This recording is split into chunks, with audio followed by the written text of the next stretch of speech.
लीनो. या विनायकराव बाबा, बसा. सीता आबा आलेत. निरोप घ्यायला आलो होतो. तात्याकडे मोठ्या मुलाकडे निघालोय मुंबईला. म्हटलं जाण्यापूर्वी एकदा सगळ्या भाऊबंधांचा निरोप घ्यावा. मला वाटलंच. मी म्हणाले होते शंकरला तुम्ही मुंबईला जाणार असाल म्हणून. सगळेच जाणार? हो. आता बाकीच्यांनी तरी इथे राहून काय करायचंय? परत केव्हा येणार विनायकराव? बघू. आता तरी निघालोय. पण महिनाभरापेक्षा काही जास्त मुक्काम नसेल. बघूया. जसं वळण येईल तसं वळायचं. जिथं वाट दिसेल तिथं वाहायचं. खरं आहे तुमचं. तुम्हाला निदान वाट तरी आहे. आमच्या सगळ्याच वाटा बंद झाल्या आहेत. असं वाटतं देवानं दूरदेशी एक तरी मुलगा ठेवायला हवा होता. तो कधीतरी बोलवेल या आशेवर जगलो असतो. खरंय ना. भुजंगा. अहो भुजंगराव. बस बस. येतो बर का रे. अरे आता तरी माणसात ये. ना या भुजंगरावाला वाटतंय आपलंच काहीतरी हरवलंय. अरे बाबा इथं सगळ्यांचेच खुणेचे दगड हरवले. शोधणं आता व्यर्थ.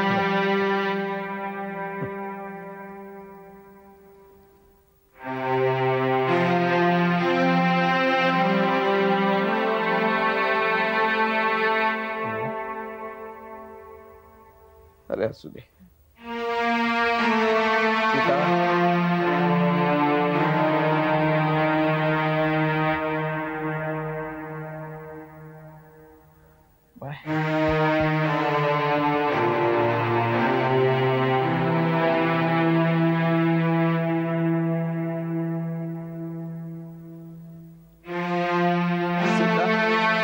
मोठी गंमत असते ना. दुसऱ्याच्या दुःखाचं असं मध्येच दर्शन घडलं म्हणजे आपलं दुःख तेवढंच हलकं वाटतं. आता विनायकराव आबांचंच म्हातारपणी गावात मरण यावं म्हणून पेन्शन घेऊन इथे आला. 7-8 वर्षे इथे राहिला गाव. आणि आता आपल्या मुलाबाळांसकट हे गाव सोडून चालला.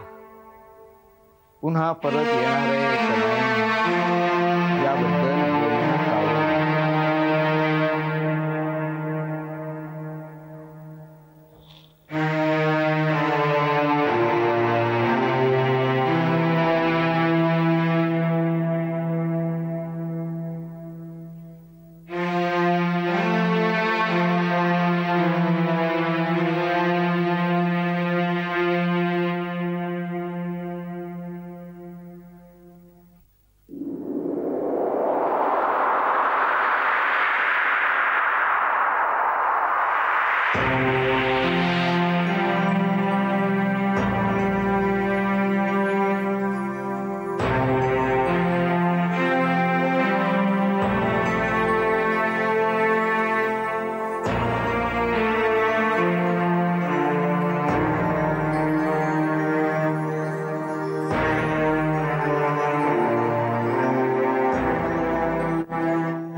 एवढी धडपड करत मी नांदेडीला गेलो पण यशवंत काही भेटलाच नाही. का?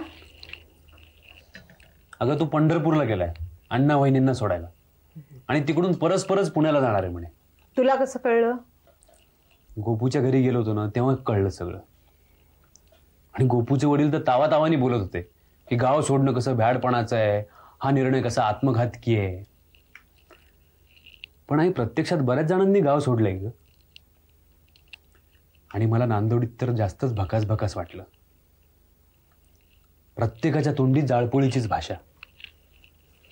बाई हे शंकर, झालं का माझ्या लेकरांचं जेवण? हो होत चालेल. आता तू काय आणलंयस? मी झुणका आणलाय शंकर. खायचं आहे ना? खायचं आहे ना. बाटली नाहीचा झुणका कसं काय नाही खाणार? सुरशा दे जरा बाईकडे. नाही नाही इकडे नाही तिथे ठेव. होय होय होय. हे आई तुझं काय चाललंय? तुझं अजून सोळं चालूच आहे का? आणि तुझं हे वेगळी चूल करणं मला आवडलेलं नाही बरं का. तू उगा रागू न कर, आमचं आपलं नेहमीच आहे. सोडा आता हे सगळं. तुम्ही सोडा, आमचं हे असंच चालणार. घर जळली तरी आम्ही जळेपर्यंत असंच चालणार. अगं पण आई मी तुला काय हे सांगतोय? बघ, तू उगा ओरडू नका. हे बरं आहे तुमचं. म्हणजे तुमच्या घरात राहायचं आणि तुम्हाला सांगायचं इथे लागू नको, तिकडे शिवू नको. तुम्हाला हिचा राग येत नाही? राग कशा पाहिजे? उलट मला बरं वाटतं. बरं वाटायला काय झालंय? अरे ती तिच्या घरात करल तसं इथं करते म्हणून बरंच वाटतं. तू माझं घर परक्याचं मानतोस रे, ती तिचं मानत नाही.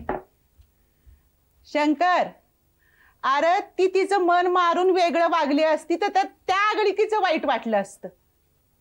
तिचं घर आहे, तिला हवं तसं जगू दे, तिच्या रीतीभाती तिला पाळू दे. पंच कुठे? पंच कशा पे? हात कशाला पुसू? हे घे पुस.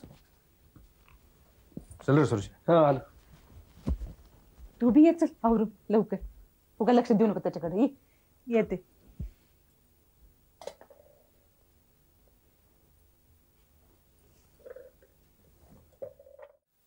बर का, पुण्याला असताना आम्हाला नेहमी तुझ्या हातच्या झणझणीत मटणाची आठवण येते. मी माझ्या सगळ्या दोस्तांना सांगितलंय, अरे मटण खायचं असेल ना तर आमच्या दूध आईच्या हातचं. दूध आई, किती दिवसानं हाक मारलीस रे. बरं का शंकर, पुढच्या खेपेला येशील का नाही? तेव्हा आपण शिकारीला जाऊया. अरे जाऊया की. मी पण बऱ्याच दिवसात रानातल्या जनावरांचा माग नाही काढला का गलोलीनं पारवा नाही टिपला. अक्का, हा तुझ्या अंगावरच्या दुधावर वाढला ना म्हणून असा मांस मच्छर खाणारा, पाखरं मारणारा निघाला बघ. योग असतात एक एक. तुला आठवते का रे? कसं आठवेल?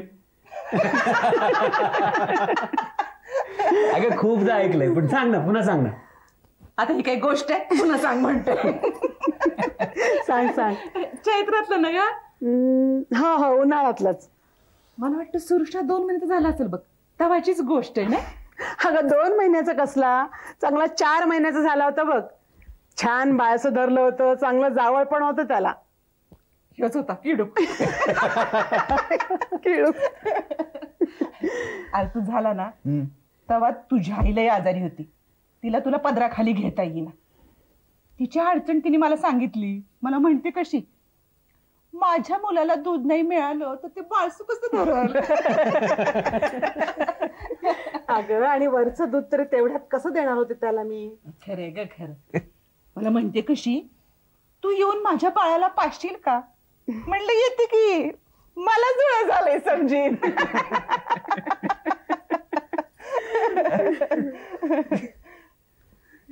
काय गंमत नाही सुरशा.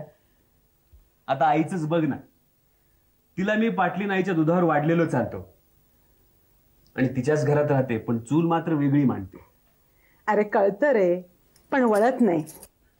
मला सांग सुरशा, ब्राह्मणांची पोरं कुणब्याच्या घरी जेवायला गेली की भ्रष्ट आचार समजला जातो की नाही? होय की. पण आमच्या आईची 4 दिवस अडचण असली की ती आम्हाला गुपचूप कारंडे मामांकडे जेवायला पाठवायची. आणि मग त्या कारंडे मामांच्या हौसा मामी घोंगड्यांच्या पडद्याचा आडोसा करून आम्हाला तेलावरच्या पुरणपोळ्या आणि कटाची झणझणीत आमटी करून जेवायला वाढायच्या. आणि मग कितीतरी वेळ हाताचा मुटका करून असा गालावर ठेवून ते आमचं जेवण कौतुकानं बघत राहायच्या. माणसं जोडताना कधी जातपात पाहिली नाही रे आम्ही. आमची जातपात फक्त रीतीभाती पुरतीच. खरे ग खरे. अरे आम्ही वेगळ्या जातीत जन्माला आलो म्हणून वेगळ्या वावरलो, वेगळी भाषा बोललो, पण म्हणून एकमेकींना परक्या नाही झालो. अरे तुला माझ्या मांडीवर देताना हिच्या मनात ती भावना कधी बी आली नाही, आणि तुला पदराखाली घेताना माझ्या मनात तो विचार कधी बी शिवला नाही. हे बघा पोरांनो, ध्यानात ठेवा, जुळी म्हणवता तर आयुष्यभर जुळ्या भावांसारखंच राहा. ह्यो आमक्याचा तो तमक्याचा असा दुजा भाव मनात नाही धरायचा.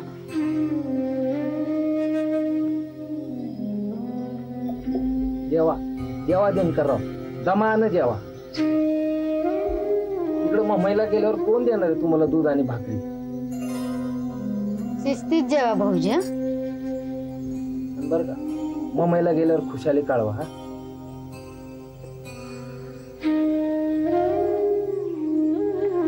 आबासाहेब, अरे आबा, आबासाहेब आहेत घरामध्ये? काय रे? राम राम राम राम राम राम राम राम. अरे भानुदास दादा, तुम्ही? तुकदेव? होय ना. या या या. नाही नाही, आता आत ना ग, इथंच बस बाबा, बस. होय, बरं, बसा बसा बसा. हा,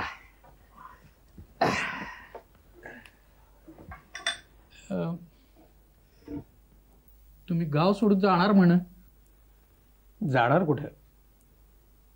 आणि जरी गेलो तरी माती इथेच पडणार ना. वय, माती इथं पडावी म्हणून समजा जग हिंडून दिस मावळाला इथं आला, पर आम्हाला कळलं तुम्ही मुंबईला चालला या सगळं उचलून. होय, निघालोय खरा. जाऊ नकोस रे बाबा. अरे घर जळालं म्हणून हादरस का काय? जळलं तर जळू दे की, आम्ही बांधून देऊ घर समज. अरे बाहेरची माणसं आलेली, हातात हात्यार पात्यार, अरे मेबान झालेली. अरे अरे आम्ही काय बी करू शकलो नाही भाऊ. होय असं म्हण, नाहीतर आम्ही बांगड्या भरल्या आणि घरात बसलो असं म्हण. अरे पण झाल्याचं नुकसान भरून द्यायला आमच्या हाती प्लेटचं काम नाही ते. घर घर घर काय बसलायस? हाय तुझ्या दुप्पट घर बांधून येतो मी स्वतः, लबाड नाही सांगत. या सगळ्या समजेत एकच सांगतोय. काय रे?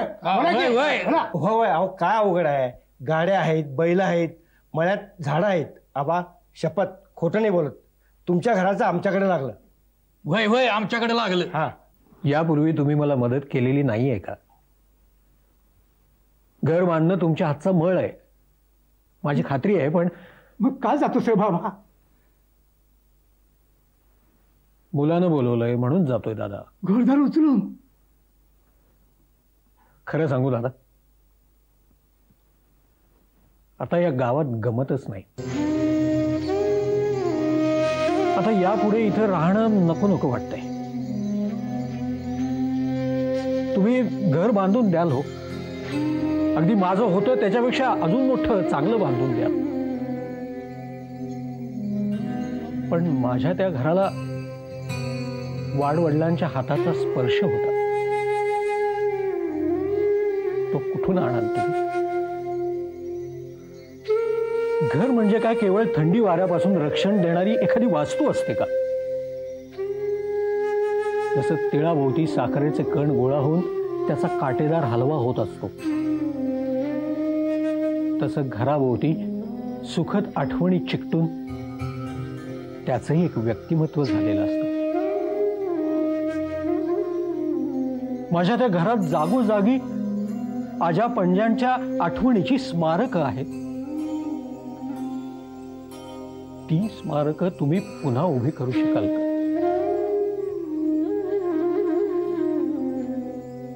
तुमचा आग्रह मी समजू शकतो, पण मी आता थांबू शकत नाही.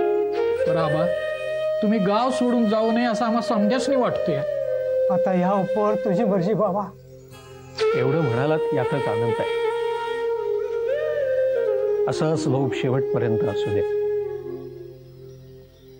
खंडोबा रायापाशी दुसरं काही मागणं नाही माझं.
सुखी रहा, सुखी रहा.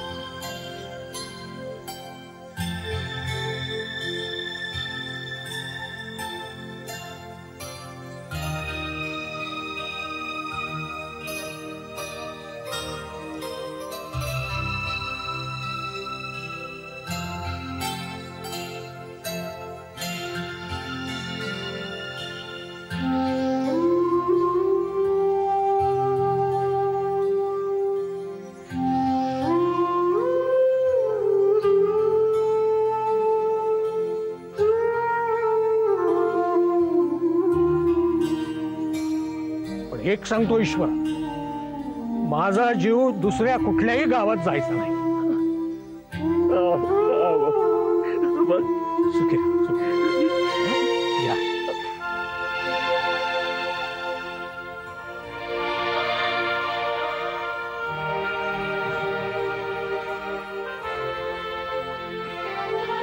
चला.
आपल्या गावातच प्राण जावा ही आबांची इच्छा अधुरीच राहिली.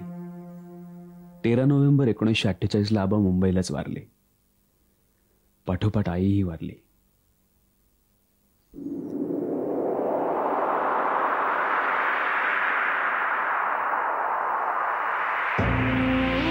आमचं घर पुन्हा बांधलंय, पण पूर्वीसारखं नाही. तगाईच्या पैशातून मागल्या बाजूस 5 खण पत्रा बांधलेला आहे. रामचंद्राचं कुटुंब आणि दिनू तिथे राहतात. रामचंद्र गावातच शिक्षक आहे. दिनूचं शिक्षण मॅट्रिकच्या पुढे झालं नाही. कुळ कायद्यानं जाऊ नयेत म्हणून जमिनी घरीच ठेवल्या. दिनू सगळं पाहतो. 8 पैकी गावातील एकही घर पुन्हा पहिल्यासारखं बांधलेलं नाही. नांदवडीत यशवंताचा आता कोणी नाही. वडील, आई आणि अण्णा 3च वर्षांच्या काळात वारली. यशवंताचं घर लगेच धोंडोपंत वकिलांनी म्हणजे गोपूच्या वडिलांनी विकत घेतलं. यशवंताच्या अण्णाची मुलं वळ आणि बायको पंढरपुरी वेगळं बिराड करून राहतात. गोपूचे वडीलही अगदी अलीअलीकडेच वारले. नांदवडीचा मळा, शेत जमीन विकून गोपूनं पुण्याला मोठा बंगला बांधलाय. वर आपण राहतो आणि खाली भाडेकरू ठेवले आहेत.